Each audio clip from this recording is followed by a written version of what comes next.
사람들은 많은 이야기를 듣고 있습니다. 그런데 많은 이야기 따라가는 게 아니라 돌아보면 한마디에 움직이게 되는 것을 봅니다. 오늘 본문의 말씀은 한마디에 인생을 건 사람의 이야기, 곧 예수님의 제자에 대한 이야기입니다. 예수님께서 사람을 낚는 어부가 되게 하리라 그렇게 말씀하셨는데, 이 한 말씀 듣는 그 순간 그 제자들은 모든 것을 버리고 예수님을 따르게 되었습니다.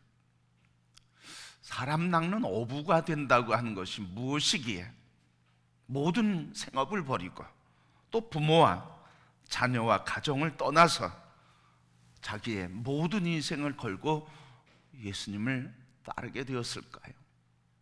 그것은 바로 이 모든 것을 버릴 만한 가치가 있는 것이었다고 그들은 받아들였고, 그리고 예수님의 부르심을 통해서 그 부르심의 그것이 내가 살아야 할 인생의 길이라고 하는 수용, 바로 내 인생은 이렇게 살 인생이라고 자기 자신의 인생의 비전을 그리고 사명을 발견했기 때문에 모든 것을 버리고 예수님을 쫓을 수 있었다고 생각을 합니다. 그들이 이렇게 모든 것을 버리고 예수님을 따를 정도로 그들의 결의가 얼마나 강고했는지 베드로를 통해서 그의 제자들의 고백을 통해서 보여주고 있습니다. 마가복음 14장 29절 말씀, 베드로가 여짜오되 다 버릴지라도 나는 그리하지 않겠나이다. 예수님을 떠나가는 사람들이 있었습니다. 그 모습을 보고 예수님께서 너희도 나를 떠나겠느냐 그렇게 물을 때에 베드로가 나서서 다 예수님을 떠난다 할지라도 나는 예수님을 버리지 않겠습니다.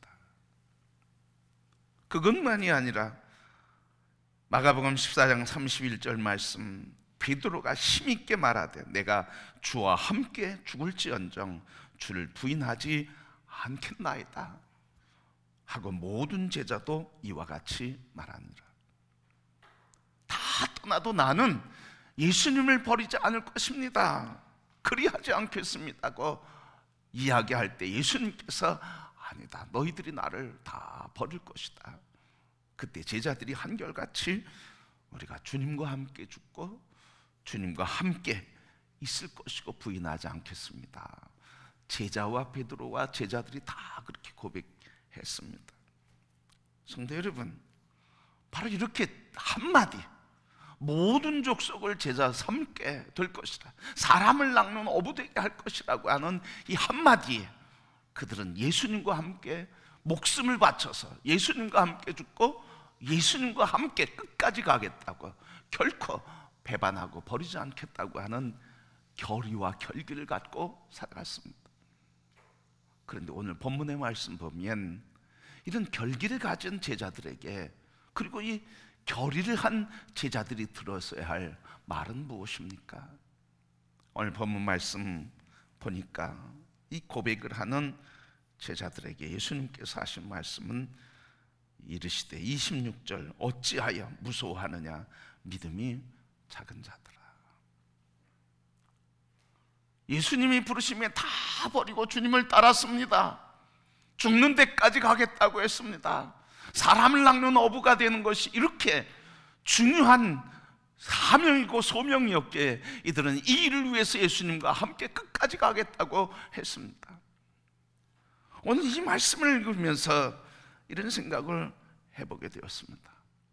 나는 무엇에 붙들려서 예수님을 따르고 있는가? 성도 여러분, 여러분은 무엇 때문에 예수님을 따르고 있습니까? 무엇 때문에 이 궂은 날씨에, 무엇 때문에 쉬고 싶은 주일날, 무엇 때문에 내 마음대로 욕망대로 살고 싶은 이 욕구를 다 제어하고 왜 예수님을 따르고 있습니까? 여러분들을 붙들고 있는 한마디는 무엇입니까? 오늘 저도 목회를 하면서 처음 목회할 때 생각이 납니다. 학교를 졸업하고 개척을 와서 목회하면서 이스라엘의 회복을 이루어야지, 이 땅에 대한민국의 회복을 이루어야지 하는 생각을 가지고 목회를 했습니다. 그런데 목회를 하면서 저에게 한 가지 하나님 말씀 주셨는데, 베드로와 제자들이 예수님께서 물으신 질문이었습니다. 승천하시려고 할 때 다급하게 제자들이 예수님을 붙들고 묻는 질문이 이스라엘을 회복하심이 이때입니까? 예수님 승천하시기 전에 이스라엘 예루살렘을 먼저 회복해야 될 것이 아닙니까? 그때 예수님 하시는 말씀이 때와 기한은 내게 있지 않고 천사도 모르고 너희들에게 있지도 않고 오직 하나님께만 있으니 너희들은 오직 성령을 받으라. 성령이 임하시면 권능을 받고 유대와 예루살렘과 사마리아와 땅끝까지 내 증인이 될 것이다. 전 그 말씀을 묵상하면서 그 말씀을 듣는 순간 제 목회가 바뀌게 되었습니다. 그전까지는 이스라엘의 회복, 이 땅의 회복을 위해서 목회를 한다고 했지만, 그 순간부터 제가 예수 그리스도의 말씀하심 따라 성령이 임하시면 복음의 증인이 될 것이다. 그때부터 그 말씀 붙들고 모든 족속으로 제자를 삼는 일, 땅끝까지 이르러 증인이 되는 사람을 세우는 목회의 사역을 해오고 있습니다. 성도 여러분, 오늘 우리에게는 다 주님이 부르신 한마디가 있습니다. 오늘 이 한마디, 내가 왜 예수를 믿는지, 예수님은 왜 나를 부르셨는지, 그리고 내가 내 인생을 다 버릴 만한 예수님의 부르심이 내게는 무엇인지, 그리고 지금 내가 예수 믿는 것 때문에 붙들고 살아가는 그 붙든 것이 하나님의 영광을 위한 것인지, 나를 부르신 그 한마디를 다시 한번 회복하고 붙드는 성도들이 다 되기를 소원합니다. 오늘 이런 결기를 가진 제자들에게 예수님께서 하시는 말씀이 오늘 본문인데, 오늘 본문의 내용은 예수님이 함께 제자들과 함께 복음 사역하다 배를 타고 갈릴리 호숫가를 지나가게 됐습니다. 그런데 예수님이 피곤하셔서 배 밑에 누우시고, 그리고 제자들은 노를 저어서 바다를 건너가는데, 그때 풍랑과 그리고 폭풍우가 일게 돼서 바람이 치면서 불면서 파도가 치면서 배 안으로 물이 넘어오게 되었습니다. 그때 그들은 자신의 방법대로 다 배를 움직이려고 했지만 결국 실패하고, 그리고 예수님을 흔들어 깨우게 됐습니다. 그때 예수님이 하시는 말씀이에요. 그게 26절입니다. 이르시되 어찌하여 무서워하느냐, 믿음이 없는 자들아. 어찌하여 무서워하느냐, 믿음이 없는 자들아. 이 말씀을 그냥 두 단어를 뽑으면 두려움과 믿음이에요. 그러니까 두려움은 믿음을 쫓아내요. 어찌하여 두려워하느냐, 믿음이 없는 자들아. 두려움 때문에 믿음이 쫓겨났어요. 반대로 믿음은 두려움을 없애주는 거예요. 두려움은 믿음을 없애지만, 쫓아내지만, 그러나 거꾸로 믿음은 두려움을 쫓아내는 거예요. 그런데 제자들은 두려움 때문에 믿음을 잃어버리고 말았어요. 그래서 예수님은 두려움 때문에 믿음을 잃어버린 그 모습을 표현하기를 믿음이 작은 자들아, 그렇게 표현한 겁니다. 믿음이 작은 자들이라 그렇게 말씀하실 때, 그때 믿음이 작은 자라고 하는 이 말은 어떤 의미일까? 이 믿음이 작은 자라고 하는 이 말의 뜻은 바로 어느 정도까지만 믿는다, 그런 말이에요. 믿으면 끝까지 다 믿는 게 아니라 어느 정도, 요 정도까지만 믿는 믿음, 그게 믿음이 작은 믿음이라는 거예요.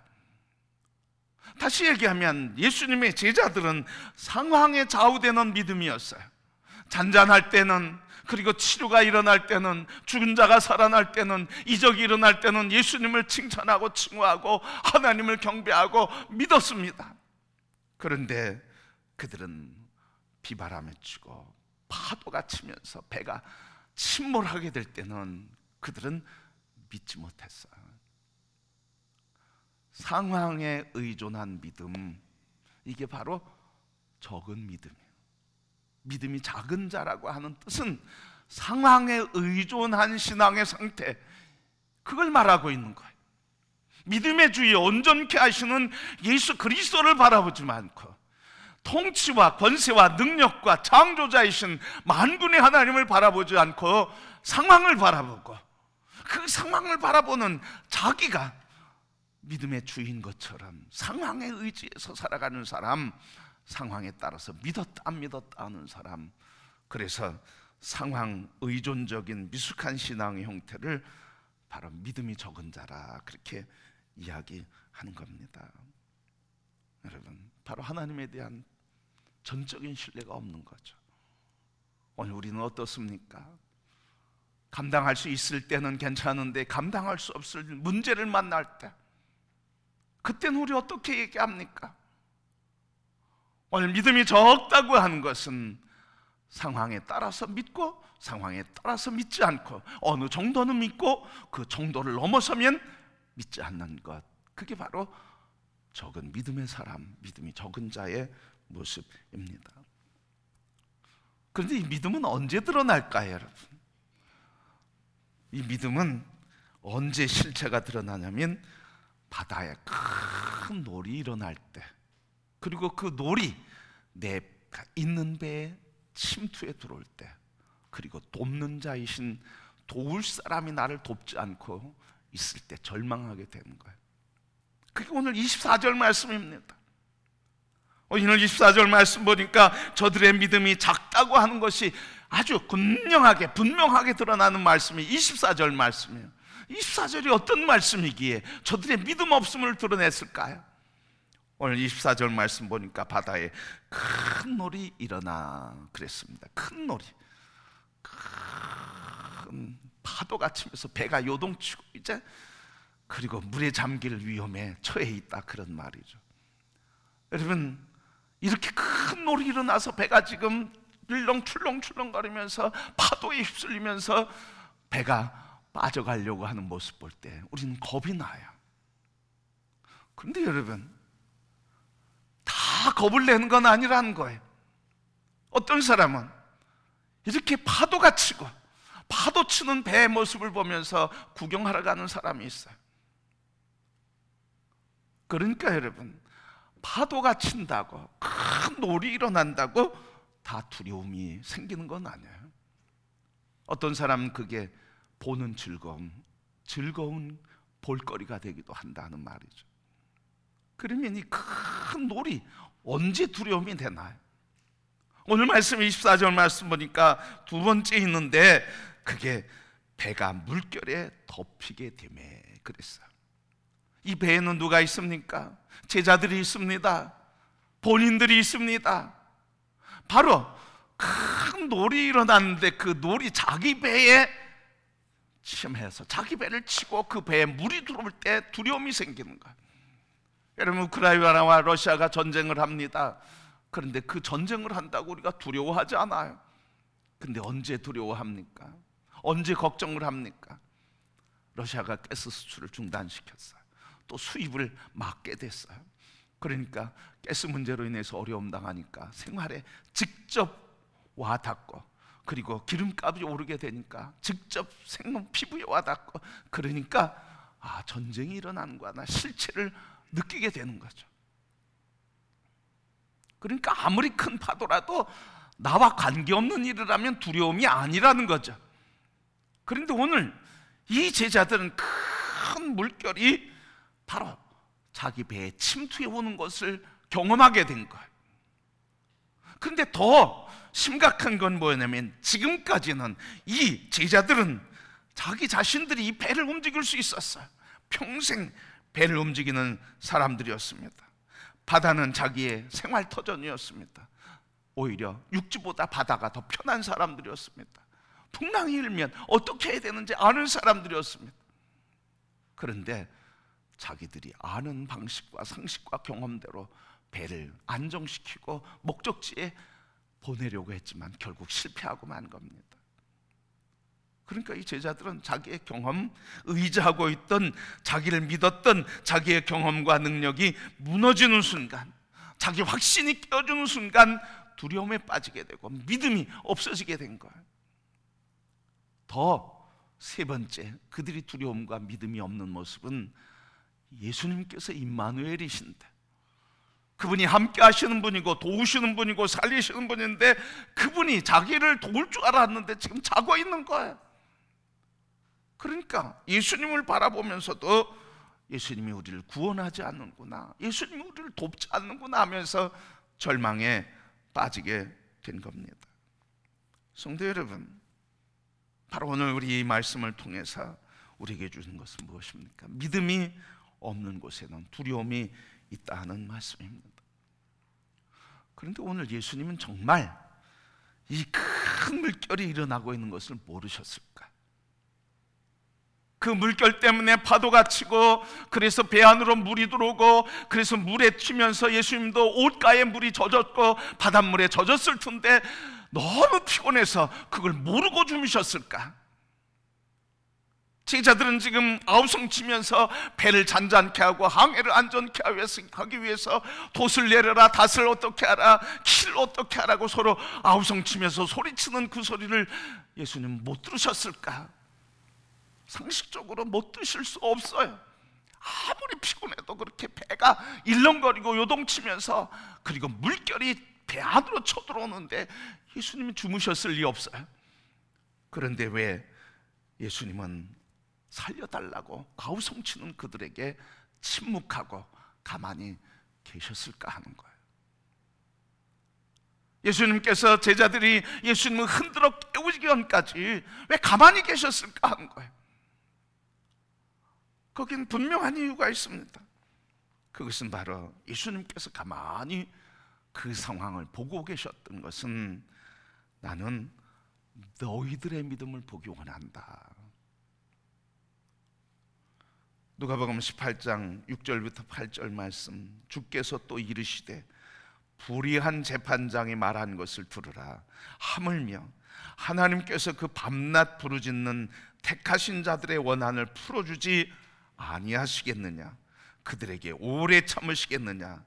그러나 내가 너희에게 이르노니 속히 그 원한을 풀어주리라. 그러나 인자가 올 때 세상에서 믿음을 보겠느냐? 너희들이 내게 기도하면 내가 들어준다, 문제를 해결해 줄 것이다.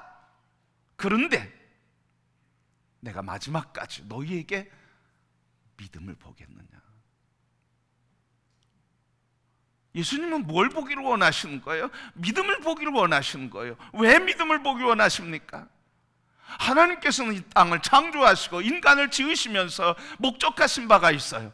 사람을 지으면서 이 땅을 다스리게 하시고자, 그리고 예수님께서 이 땅을 다스리는 방법으로 모든 족속에 가서 제자를 삼으라. 그래서 이 땅에 하나님을 영광 돌리고 예비하는 하나님 나라를 이루라고 하는 위대한 계획을 우리에게 주시고, 그 계획을 우리를 통해서 이루고자 하셨습니다. 근데 이 일을 이루는 일을 어떻게 할 수 있다는 거예요? 많이 배우면 할 수 있을까요? 기도 많이 하면 할 수 있을까? 아니라는 거예요. 이 하나님께서 계획하신 위대한 이 역사를 다스리고 통치하실 하나님의 권세를 우리에게 주시고, 이 통치를 우리에게 대신 통치하게 하실 하나님의 계획을 이룰 수 있는 것은 하나님이 하신다고 하는 이 믿음을 가진 믿음의 사람을 통해서 이루시기에, 예수님께서는 떠나실 것이니까 믿음의 사람들을 지금 찾고 계시고 믿음이 제자들에게 있기를 원하시는 거예요. 그래서 오늘 하나님께서 이 땅을 다스리고 통치하실 그 위대한 역사는 믿음의 사람을 통해서 하나님께서 하시겠다는 거예요. 그러니 너희들은 내가 이제 곧 떠날 것이고 하늘에 올라갈 것이고 너희들만 남을 텐데, 너희들이 남아있을 때 믿음의 주인 나 예수 그리스도를 믿는 믿음을 가진 너희들을 통해서 이 땅을 내가 너희들에게 넘겨주고 대신 통치하게 할 텐데, 그 통치하게 할 그 능력은 믿음에서 나온다. 그래서 예수님은 믿음이 없는 것에 대해서 책망하시는 거예요. 다른 것 책망하신 적이 없어요. 믿음이 없는 것에 대해서 책망하시는 거예요. 왜? 예수님 대신 하나님께서 우리에게 이 땅을 통치할 통치권을 주시고 이 땅을 다스릴 위임을 해주셨기 때문에 그 일을 이루시는 것은 믿음의 주요 온전케 하신 예수 그리스도를 믿는 믿음으로만 할 수 있기 때문에 그렇습니다. 그래서 예수님께서 믿음을 보시기 원하시는 거예요. 성도 여러분, 우리에게는 항상 위기가 찾아옵니다. 위기가 찾아오는데 위기를 내가 다 막을 수는 없어요. 다 피할 수도 없어요. 그러나 여러분, 위기가 찾아온 거 다 막을 수 없고 다 피할 수 없어도 그러나 우리가 할 수 있는 한 가지가 있는데 그것은 뭐냐면 위기가 우리를 찾아올 때 위기를 대하는 나의 태도는 내가 결정할 수 있다는 거예요. 위기를 맞이하는 태도, 오늘 이 위기 속에서 제자들이 만난 이 위기 속에서 예수님이 믿음이 적은 자라고 책망하신 이유는 그 위기를 대하는 태도가 믿음의 태도가 아니라 불신앙의 태도 때문에 예수님은 책망하신 거예요. 어찌하여 두려워하느냐? 믿음이 작은 자들아. 믿음이 작은 것에 대해서 예수님은 책망하신 거예요. 그러니까 이 풍랑이 일어난 것에 대한 예수님의 제자들의 태도, 그게 불신앙이었다는 거예요. 그렇습니다, 여러분. 우리의 인생에 만나는 많은 위기들을 우리는 피할 수 없습니다. 그러나 선택할 수 있는 것은 그 위기를 대하는 나의 태도는 결정할 수 있다는 거예요. 어떤 태도를? 불신앙이 아니라 믿음의 태도를 가질 수 있다는 거죠. 믿음의 태도는 뭡니까? 이 풍랑을 통해서 하나님이 이루시는 일이 무엇인지, 하나님이 계획하신 것이 무엇인지, 하나님이 이루시는 것을 바라보는 것, 그게 바로 믿음의 태도예요. 바로 예수님께서 우리에게 요구하시는 게 그겁니다. 너희들이 어떤 위기라도 다 만날지라도 그것을 대하는 태도는 믿음의 태도를 가지라. 그래서 이 믿음의 태도를 가질 때 어떤 역사가 일어납니까?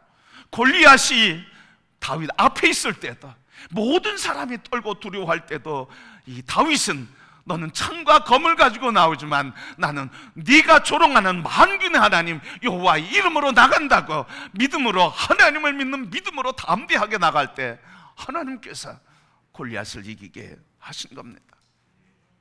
내게 은과 금은 없을지라도 내게 있는 것으로 내게 준다. 곧 나사렛 예수 이름으로 일어나 걸으라고 안진뱅이를 일으킬 때 주님이 치유하시는 역사를 이루셨습니다. 여호수아, 갈렙 10명의 정탐꾼들이 다 우리는 메뚜기와 같다고, 저들은 아낙 자손이어서 저들의 키가 장대하고 3m가 되니 우리는 그들에게 메뚜기와 같으니 우리가 그렇게 보는데 저들도 우리를 그렇게 볼 것이라며 탄식하고 절망할 때 여호수아와 갈렙이 하는 말은 여호와께서 우리를 기뻐하시면 우리를 그 땅으로 인도하여 들이실 것이다. 성도 여러분, 바로 이 태도가 인생을 결정하는 거예요. 불신앙의 태도를 가졌던 10명과 20세 이상의 사람들은 다 광야에서 죽었지만, 그러나 이 믿음의 태도를 가진 여호수아, 갈렙은 하나님의 약속의 땅에 들어갈 수 있게 된 것입니다. 그러게 성도 여러분, 우리의 인생의 위기가 없어지기를 위해서 기도하는 것보다 더 중요한 것은 하나님이 인생의 위기 속에서 전능하신 하나님을 보게 하옵소서. 이 위기 속에서 하나님이 이루시는 그 선한 뜻을 보게 하여 주옵소서. 하나님이 위기 속에서 하나님이 이루고자 하시는 선한 계획을 이루시어 하나님의 영광 받으시옵소서. 이 믿음의 태도가 하나님의 영광이 되고 이 믿음의 태도가 우리를 이기게 해 주시는 줄 믿습니다. 예수님께서 믿음이 없는 적은 자들을 책망하셨어요. 그러나 여러분, 예수님이 책망하신다고 낙심할 거 없어요. 예수님은 책망하셨지만 믿음이 작은 자라 말씀하시면서도 버리지 않으시고 흔들어 깨우는 그들의 요구를 들으시고 바람과 바다를 잔잔케 하시며 항해의 길을 걷게 해 주셨습니다. 그래 여러분, 우리 모든 인생에 만나는 인생의 문제 앞에서 내 자신이 스스로 믿음이 적은 것을 발견할 때, 그래서 이 믿음이 적은 것 때문에 절망하고 낙심할 때, 그래도 포기하지 않고 우리의 믿음의 주 되신 주님 다가가시는 성도 되기를 축복합니다. 그분을 흔들어 깨우시길 바랍니다. 그분 앞에 두려움을 고백하시길 바랍니다. 그때 주님 왜 두려워하느냐 말씀하시며 그래도 우리를 안전케 하시고 풍랑을 잔잔케 하시는 은혜를 베풀어 주시는 분이심을 믿습니다. 그러게 오늘 이 말씀을 통해서 예수님 가르쳐 주시는 것은 무엇입니까? 어떤 상황에서도 믿음으로 나를 봐라. 어떤 문제를 만나도, 어떤 환경 속에 있어도, 어떤 인생의 풍랑 속에서도 믿음의 주인 나를 바라보라. 내가 안전케 할 것을 믿음으로 나를 바라보라. 그러면 내 믿음대로 내가 행하리라.